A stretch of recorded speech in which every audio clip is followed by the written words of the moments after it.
It's true, bamboo bedding is dreamy to sleep on. That's why Quince aptly named their Bamboo Dream Quilt Set. Coming in 12 colors, you're absolutely going to love this quilt and 2 shams set.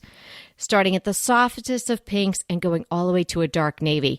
It's going to be perfect for anyone's room. Your own, your guest rooms, your kids' rooms, maybe even back to the dorm bedding. Quince has everything you need to elevate your space, from bedding to soft organic towels, airy curtains, and premium kitchen tools designed for everyday use. And of course, as you know, Quince has gorgeous cashmere and other wardrobe essentials. And the best part, Quince's products are half the cost of similar brands. They partner with top artisans and cut out the cost of the middleman, passing the savings on to us. Thank you, Quince. And they only work with factories that use safe, ethical, and responsible manufacturing practices, so you can feel good about your purchases from Quince. Elevate your space with home essentials from Quince. Go to quince.com/DTT for free shipping on your order and 365-day returns. That's Quince, QUINCE.com/DTT to get free shipping and 365-day returns. Quince.com/DTT.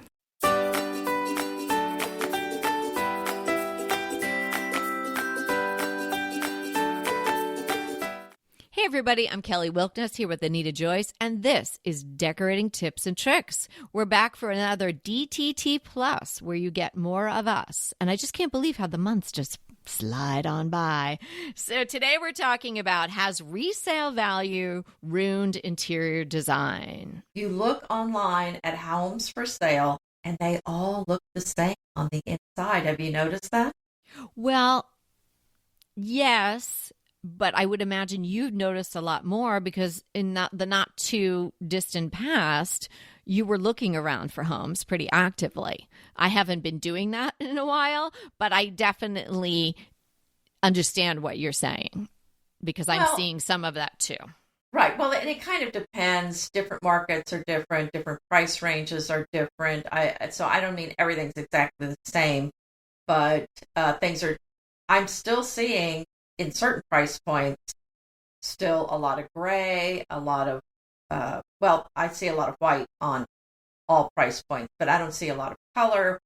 I see a lot of the same architectural details.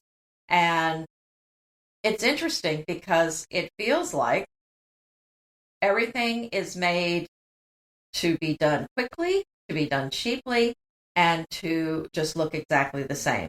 And so the question is, has resale value hurt interior design? So what I think I'm seeing is everybody focused on selling the house the first time, if it's the builder, and then when the buyer buys it and then sells it later, they do all the furnishings like everything else they're seeing.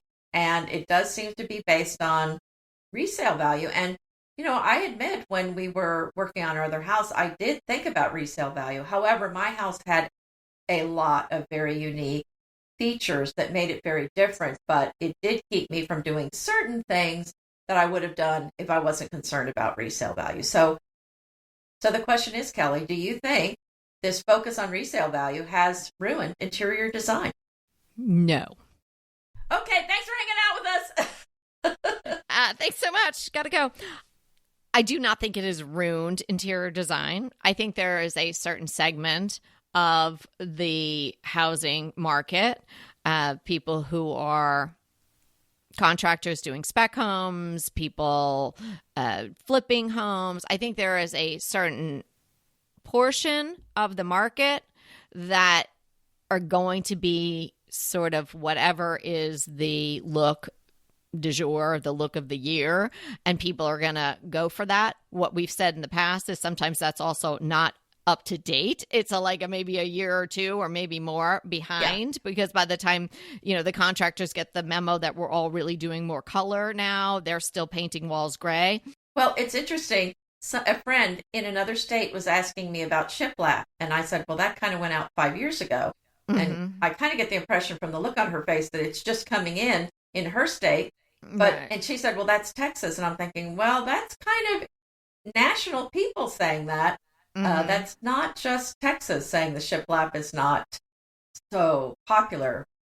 like it once Right. was. So yes, I Right. see definitely the lag with what the builders are doing. Yeah, but the lag aside, I think the idea that you want to build a house as a contractor, or you want to sell a house as an owner, or you want to sell a house as a flipper, is you want to make it sort of as accessible, and you want to show what people seem to be liking on social media platforms and things like that, or what the modern farmhouse, like you kind of want to gag after a while with the modern farmhouse look. It's everywhere, but that being said, people want that, or they're looking for that, or it's just safe, I mean, have sort of everything be white, maybe some black trim, and you furnish it in a certain way to stage it, and it's like it seems fresh, but it's also comfortable.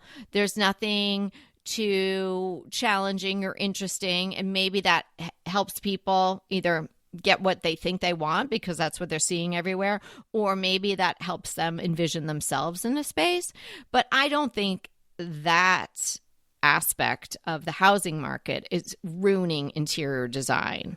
I think you're just seeing a lot of that. There's been a lot more interest in house flippers. I mean, look at all these shows. I mean, that wasn't a thing in years and years past, right? There's so much of that out there. So we're maybe more aware of it, that this is happening. But I don't think it's on such a great scale that, it's going to wipe out excellent interior design, or that it's going to dissuade people who really have style and want to make their home unique from doing so. The thing that I would say about it, I would agree with what you're saying. There is still wonderful interior design, but if your sole focus is resale, then you're going to end up with a very boring house. I think it is important to do some personalization for you so that it's not too boring for you and that you'll enjoy it. And I think if you personalized it in a tasteful way, it does help with your resale value. Right. It has to be well done, and it so depends on the person. I mean, I am not your typical home buyer. I want to find something that is really a diamond in the rough. I've always done that, except for the time we built our own home. So I'm trying to look at it from a perspective of somebody else who's going out with their real estate agent, and they're looking around and like, oh, well, yeah, they all kind of look the same, but they're nice and clean. And, that's what I'm seeing on Instagram. So that's kind of what I want. But I think that can hurt you. So, today's conversation, we're definitely going beyond the to tub or not to tub, because that was always the big resale question. Like, can I get rid of my tub? Do I have to have a tub? What if a family moves in and they have kids or whatever? It's still a good idea to have one tub in your house if possible. It really just depends on what your objective is as the owner or contractor. If your objective is to flip or resale, then your main focus is going to be, how much can I get from this? So you want to appeal to the most people.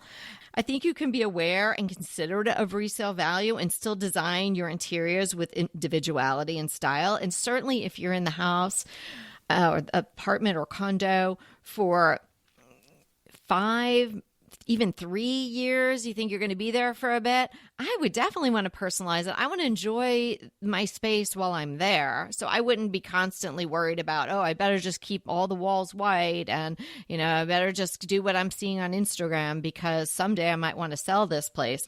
And too much focus on that and playing it safe often also comes off sort of cheap or, just so ubiquitous that there's nothing that makes it stand out. So imagine you're a home shopper and you're out there and you're looking around. Oh, well, was that the third white interior we saw? But maybe they say like your house in the neighborhood, hey, but remember the house with the orange wallpaper in the dining room? Like, yeah, that house was interesting. It's gonna bubble to mind more than all the other ones that just kind of look like cookie cutter. Remember the white walls with the gray furniture? You're like, yeah, which one? Exactly. That one was awesome. Right. So, I mean, my advice would be to create a home that you love, be mindful of the time that you're going to be spending there and your budget, but I wouldn't worry too much about the next person.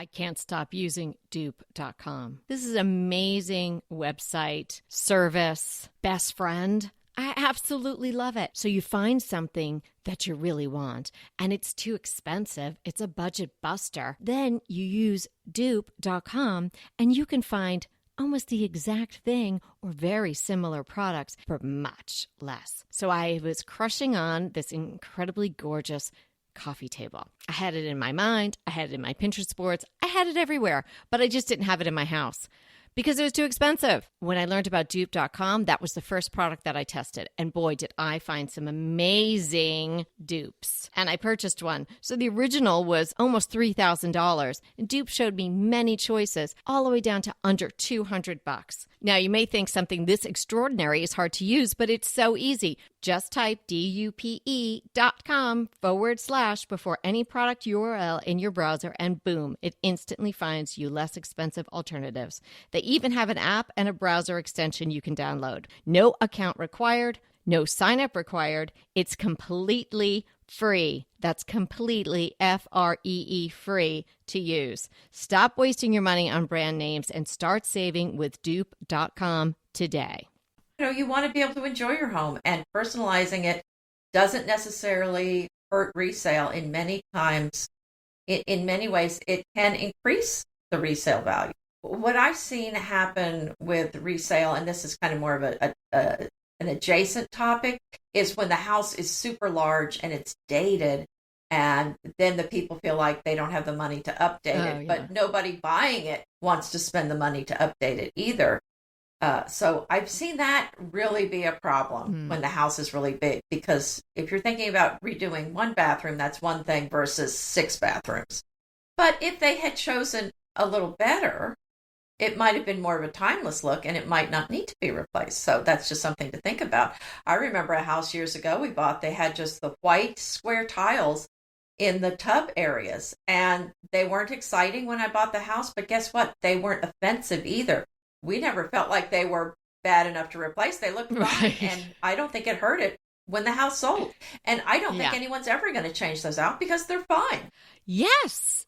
And people should listen to all our episodes about what is classic and what you should choose, because that will really help you a lot if you're trying to figure out what you want to do to your home.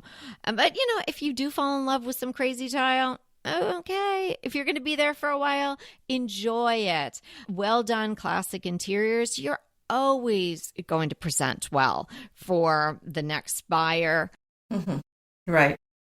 It's the countertops, it's the tile, it's the things that cost more, that are harder to change, that you should be careful with if you're doing that, and just weigh the cost versus your enjoyment of it and the amount of time you're going to be in the house. But just playing it safe because down the line you might sell the house, well, that's kind of boring.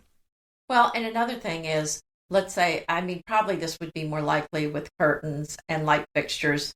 The curtains you can exclude and just take with you. And I actually excluded all my curtains and took them with me. And almost all of them worked in my new home. So that was just beautiful, and so happy to do that. I've moved even bamboo shades from one house to another, and they ended up going very well with the new windows. They went from interior mount to exterior mount, but hey, they worked. So even like personalizing with beautiful light fixtures, I took some of my light fixtures with me as well. So if you're spending a lot of money on it, really personalizing it, you can just exclude it, take it with you, or just change it out before you put it on the market, and then just put something less expensive there when you go. So just because you're personalizing it doesn't mean all this stuff has to stay with the house. It just depends on what it is. So you mean I can change out my vintage Maria Theresa chandelier in the dining room and just pop up a boob light and then pack it up and leave? Things like that, you can definitely take with you. And the thing is, the next person might not even like it. And they might try to be nice and be like, oh, yeah, that's great. But, they're thinking, oh, my gosh, how quick can I get this to Goodwill? Right. Not everybody's a chandelier person. Not everybody's a Belgian linen drapery person. No, but I don't know who those people are, but there are people out there, things that you love that you want to add to your home to make it very uniquely you, such as Anita's great point with the draperies or the lights, then you can take that sort of thing with you. You're not going to peel the wallpaper off and take it with you. So maybe you, if you really want to personalize, think about ways to do it. There's some items that you can actually exclude or take with you. And I wouldn't worry about the people thinking, oh my gosh, we're not going to buy this house because she wants to take her light fixtures. They might not even like your light fixtures. And that's okay too. It's great to have different tastes, right? So my bottom line on this question is no, I do not think that resale value has ruined interior design overall. But I think there are pockets. And what I'm really concerned about, and a lot of people are concerned about, is in the burned areas in Los Angeles, that we don't end up with home after home that's a modern farmhouse style and having a gray accent wall or something. Right. It really have to be careful of that. And I'm glad to know that people here are concerned about that. In both areas, the architecture and, for the most part, I mean, certainly I was not in every single one of these homes, but I was in a lot of them, and in the areas that were impacted were so distinct and older. And, the lovely thing about these neighborhoods is you would go drive down the road and every single house would be different. I'm hoping that there's a lot of people that are in the process of making things happen in these areas that are taking it into account. And it seems like they are, because that would be a shame. Thanks so much for hanging out with us. And remember, we're here to inspire you to create a beautiful home. Until next time. Want to talk to us? Well, we really want to talk to you. So let's schedule a design consult. Anita and I are here to give you individualized, actionable advice on how to create the beautiful home you want and deserve. It's so easy to schedule a design consult with us. Simply click the link in the show notes or head to decoratingtipsandtricks.com/consult. When we talk to you on the scheduled time, we will be ready with so many great tips, advice, and yes, tricks. So sign up today for a design consult. We can't wait to talk to you.